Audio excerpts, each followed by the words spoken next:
October 23rd, 1989.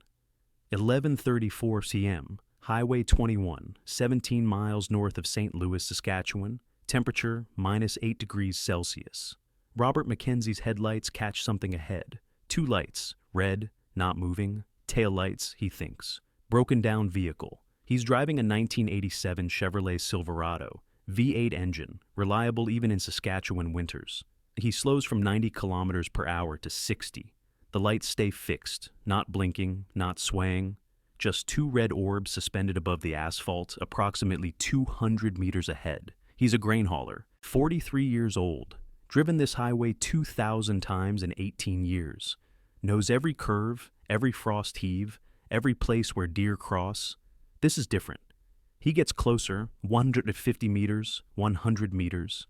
The lights don't move. No vehicle shape beneath them, no silhouette, just red light hanging in darkness. His speedometer reads 45 kilometers per hour. His hands tighten on the wheel. 50 meters. The lights brighten, intensify, then vanish. Completely, instantly, gone. He stops, puts the truck in park, gets out. Walks to where the lights were. Nothing.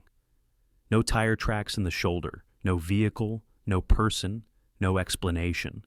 Just empty highway, frozen ground, and silence so complete he can hear his own pulse. Robert Mackenzie doesn't believe in ghosts, didn't believe in ghosts, but he won't drive Highway 21 at night anymore. Not alone, not ever. He's not the first. He won't be the last. Because Highway 21 has been killing people and collecting their stories since 1929, and what happens on that stretch of Saskatchewan prairie doesn't follow the rules that govern normal roads. They call it the Ghost Road, and the name isn't metaphorical. Highway 21 runs 307 kilometers through central Saskatchewan from near the U.S. border north to Prince Albert National Park. Most of it is unremarkable. Straight prairie highway, grain elevators, farmland stretching to every horizon. But one section, 17 miles long between the towns of St. Louis and Hoey, has documented 37 fatal accidents between 1929 and 1990. That's an average of one death every 1.6 years on a 17-mile stretch of rural highway that sees maybe 400 vehicles per day. The statistics don't explain it. The road is straight, flat, visibility for miles, no blind curves, no dangerous intersections, no structural problems. Engineers have inspected it 6 times, found nothing wrong. Weather doesn't explain it. Fatal accidents happen in summer and winter, day and night, clear conditions and storms. Driver error doesn't explain it. Experienced local drivers crash at the same rate as strangers passing through. Something else is happening, and it started on March 14th, 1929. Thomas and Catherine Whitmore, married 11 months, ages 24 and 22, driving from Saskatoon to visit Catherine's parents in Prince Albert. Thomas owned a 1928 Ford Model A, 4-cylinder engine, top speed 65 miles per hour, brand new, purchased with savings from his railway job. Catherine was 4 months pregnant. They left Saskatoon at 9:00 a.m. Expected arrival, 1 p.m., distance 147 miles. They arrived arrived. Search parties found the Model A 3 days later, 17 miles north of St. Louis. The car had left the road, traveled 200 feet across prairie. Time, 350 west is land, struck a boulder, the only boulder within a 5-mile radius. Thomas died on impact. Catherine died from internal injuries approximately 2 hours later. The Ford's steering column was intact, brakes functional, no mechanical failure, no evidence Thomas swerved to avoid an animal or another vehicle. The investigation concluded driver error, cause unknown. The car was traveling approximately 45 miles per hour when it left the road. Not speeding, not reckless. Thomas simply steered off the highway, drove in a straight line across empty prairie, and hit the one obstacle that could kill them. Catherine's father, Martin Duchesne, buried his daughter and never accepted the official explanation. He spent $400, 2 months' wages, hiring a private investigator. The investigator found nothing. Martin spent another $300 on a psychic from Winnipeg. The psychic claimed Catherine's spirit was confused, searching, unable to rest. Martin dismissed it as exploitation. but he never stopped asking why. The answer might have died with Martin in 1954, except the accidents didn't stop. June 1933, Harold Bennett, age 38, truck driver, single vehicle rollover.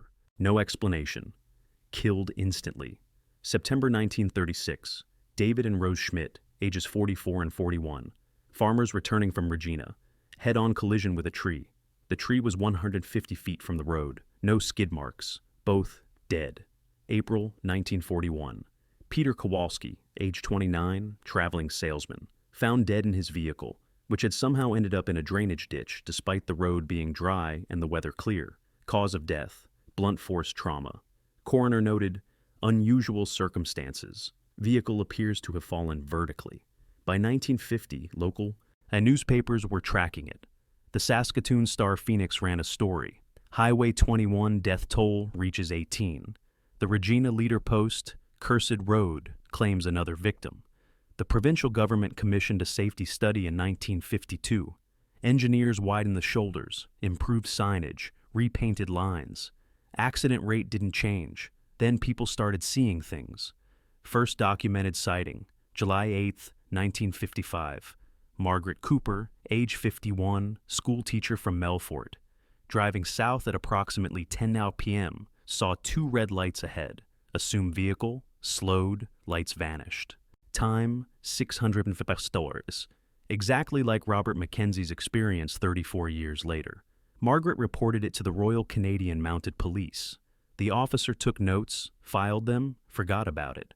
Second sighting, October 1957. James and Dorothy Harrison, ages 32 and 29, couple from Prince Albert, saw headlights approaching at high speed. James pulled over to let the vehicle pass. The lights passed them. They felt wind, heard engine noise, but saw no vehicle. Just lights. Just sound, no physical car. Third sighting, March 1960. Eugene. Tremblay, age 47, oil worker, saw a woman standing beside the road at 2 a.m. waving for help. He stopped, got out. She vanished before he reached her. He described her precisely. Early 20s, dark coat, brown hair, pregnant. He'd never heard of Catherine Whitmore, but his description matched her perfectly. The sightings increased. By 1970, the RCMP detachment in St. Louis had logged 47 reports of unusual phenomena on Highway 21. Red lights, phantom vehicles, figures standing roadside who disappeared when approached. Most witnesses were sober, credible, local residents who knew the highway. Most didn't want to report it, feared ridicule, but did anyway because what they experienced felt important, felt real, felt dangerous. If you want to understand why a 17-mile stretch of Saskatchewan highway has haunted travelers for 95 years, hit that like button. It helps us share these unexplained stories. Subscribe if you haven't already. Back to Highway 21. The scientific explanations came in the 1970s and 1980s. Researchers from the University of Saskatchewan conducted studies. Their findings: swamp gas. The area has wetlands and marshes. Time, 600 years. Decomposing organic matter produces methane and phosphine, which can spontaneously ignite, creating lights. But swamp gas doesn't explain why lights appear on the highway itself, 200 meters from any wetland. Doesn't explain phantom engine sounds. Doesn't explain figures that disappear. Ball lightning, rare atmospheric phenomenon where luminous spheres appear during thunderstorms. But sightings happen in clear weather. No storms required, atmospheric refraction. Under specific conditions, distant car headlights can appear suspended in air, distorted by temperature gradients. But refraction doesn't explain. Lights that approach, pass, and vanish. Doesn't explain the consistent location. Always the same 17-mile stretch. Mass hysteria. People expect to see ghosts, so they interpret normal phenomena as supernatural. But this doesn't explain the 37 deaths. Doesn't explain experienced drivers crashing on straight, clear highway. Doesn't explain vehicles leaving the road and hitting the only obstacles within miles. The scientific explanations satisfy scientists. Don't satisfy the people who drive Highway 21 at night. Robert Mackenzie, the grain hauler from 1989, quit his night routes. Lost $14,000 annual. Income. Took a day job for less pay. When asked why, he said, "I saw what I saw. Those lights weren't swamp gas. They were looking at me. I know how that sounds. I don't care. I'm not going back." Marie Bouchard, age 62, retired nurse from St. Louis, has lived beside Highway 21 since 1958. She's seen the lights 16 times, heard phantom vehicles at least 30 times. She doesn't call them ghosts, calls them residue, says, "Violent death leaves something behind. Not spirits, not souls, just traces, energy, whatever. I don't know what to call it, but it's there." Danny Whitmore, age 58, Thomas and Catherine's grandson, has researched his grandparents' death his entire adult life. He owns the boulder that killed them. Bought the property in 1991 just to preserve it. He says, "People want rational explanations. I understand. But rational doesn't mean true. My grandparents died for no reason. Their car functioned perfectly. The weather was clear. Thomas was a careful driver. Something made him steer off the road. Something made him drive straight toward the one thing that would kill them. Call it supernatural. Call it physics we don't understand. Doesn't matter. Something happened that doesn't fit our models." The accidents continued through the 1990s, decreased in the 2000s as traffic patterns changed, highways were rerouted, populations shifted. Between 2000 and 2023, Highway 21 recorded 8 fatal accidents in the 17-mile section, still higher than statistical average, still unexplained. The last documented sighting of the red lights was April 6, 2019. Witness Sarah Chen, age 34, environmental scientist from Regina, driving north at 9:45 p.m. Saw 2 red lights hovering approximately 180 meters ahead, stopped her vehicle, recorded video on her phone. The lights remained visible for 47 seconds before vanishing. She posted the video online. Comments divided. Believers insisted it proved ghosts exist. Skeptics claimed it showed distant taillights distorted by fog. Sarah doesn't argue. She watched the video 200 times. Knows what it doesn't show, the feeling in her chest when the lights appeared, the absolute certainty that something aware was watching her, the irrational urge to turn around and drive away as fast as possible. Time, 750 hours. She says, "I have a master's degree in environmental science. I understand atmospheric phenomena. What I saw wasn't meteorological. It was, I don't have words, but I won't drive that highway at night anymore. And I understand why Thomas Whitmore crashed his car. Because when you see those lights, your instinct is to react, to swerve, to escape. And if you're in the wrong place when that instinct hits, you die." The ghost road still exists. Highway 21 still runs through central Saskatchewan. You can drive it. It's paved, maintained, safe by all engineering standards. The red lights still appear occasionally. Witnesses still report them. Police still take statements and file reports. Scientists still offer explanations that explain some things, but not all things. Ann Thomas and Catherine Whitmore are still buried in St. Louis Catholic Cemetery, side by side, beneath a headstone that reads, "Together in life, together in eternity." Their daughter was never born. Their Model A was scrapped in 1930.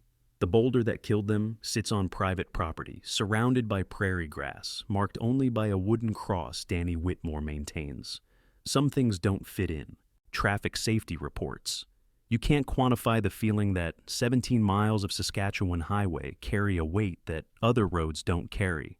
You can't measure how violent death changes a place, how 37 people dying across 95 years might leave something behind that drivers sense without understanding. You can't explain why experienced locals refuse to drive that stretch at night, even though they laugh and call themselves superstitious. But here's what remains. Highway 21 killed people at rates that don't match statistics. Drivers saw things that don't match known phenomena. The explanations offered don't explain the consistency. Same location, same lights, same sense of presence felt by dozens of unconnected witnesses across decades. Either something genuine exists there, or human psychology creates identical experiences from different people in identical ways, which might be more disturbing than ghosts. Saskatchewan has 250,000 kilometers of roads. Most are empty, safe, forgettable. But 17 miles of Highway 21 made people stop, look, question, remember. Made people like Robert Mackenzie change careers to avoid it. Made people like Danny Whitmore spend lifetimes seeking answers. Made people like Sarah Chen film lights that appeared for 47 seconds and vanished without explanation. Thomas Whitmore steered off the highway on March 14, 1929, for reasons no one will ever know. Catherine died beside him, 4 months pregnant, in the middle of nowhere.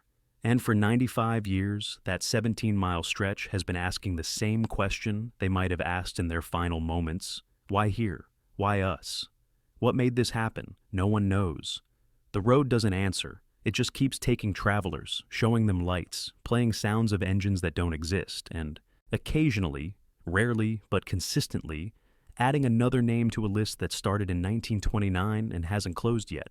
The Ghost Road of Saskatchewan.